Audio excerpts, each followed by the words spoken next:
Record বাজিয়েছেন না Gayen? Record. Kamal Hasan. আচ্ছা, ওকে কোনো রাজনৈতিক দল, অন্য কোনো ব্যক্তি, সংস্থা বা প্রতিষ্ঠান একটি ইউনিয়নে অথবা পৌরসভায় পথসভা বা নির্বাচনী প্রচারণার কাজে একটির অধিক মাইক বা জনসভায় 4টির অধিক মাইক বা শব্দের মাত্রা বর্ধনকারী অন্যবিধ যন্ত্র ব্যবহার করতে পারবেন না।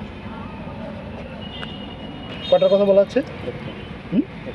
এখানে যে প্রার্থীর পক্ষে আপনি প্রচারণা করতে নেমেছেন তিনি এখানে উপস্থিত আছেন। মোবাইল কোড একজন ব্যক্তির হয়, আমি মোবাইল কোড আপনার উপরে করব। আপনি প্রার্থীর পক্ষে প্রচারণায় নেমেছেন না? এখন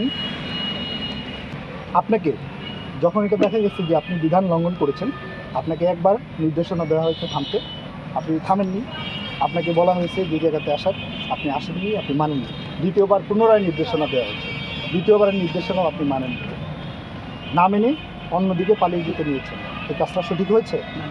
সঠিক হয়েছে কিনা সেটা অন্যায় হয়েছে না, কই যাব? আপনি আমাকে বলেন, এই কাজ সঠিক হয়েছে?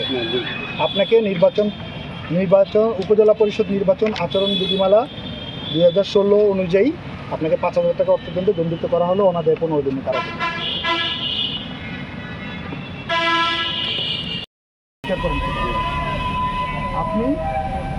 আপনাকেও এই একই বিধানে 2,500 টাকা অর্থদণ্ডে দণ্ডিত করা হয়েছে। 2,500 টাকা অর্থদণ্ড আপনি এখনই পরিশোধ করবেন, অনাদায়ে আপনাকে 7 দিনের কারাদণ্ড করা হবে।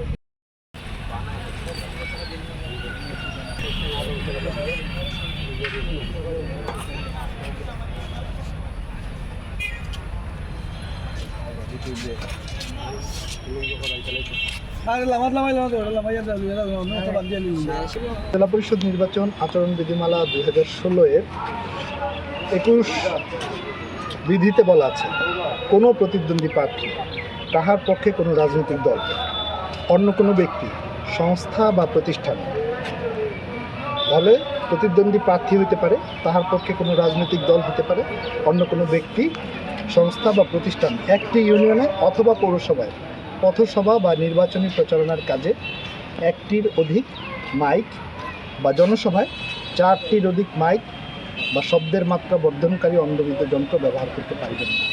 তাহলে একটার অধিক মাইক ব্যবহার করা যাবে না। এখানে এটা বলা আছে। এখানে কটা মাইক ব্যবহার করা হচ্ছে? 2টা মাইক ব্যবহার করা হচ্ছে। এটা কি ঠিক হয়েছে? এটা অপরাধ হয়েছে, আপনি কি মানেন? আমরা তো জানি না, তারা ক্যান্ডিডেট হলে তারা ক্যান্ডিডেটের পক্ষে আপনি কাজ করেছেন, আপনি ক্যান্ডিডেটের সাথে ক্যান্ডিডেটের পক্ষের লোকজন এখানে এসেছেন।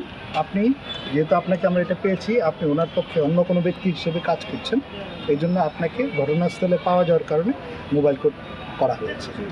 আপনি আপনার বিরুদ্ধে যে আনিত অভিযোগ হয়েছে এটা স্বীকার করবেন কিনা? কাজটা সঠিক হয়েছে? 2টা মাইক ব্যবহার কি সঠিক হয়েছে? ঠিক আছে।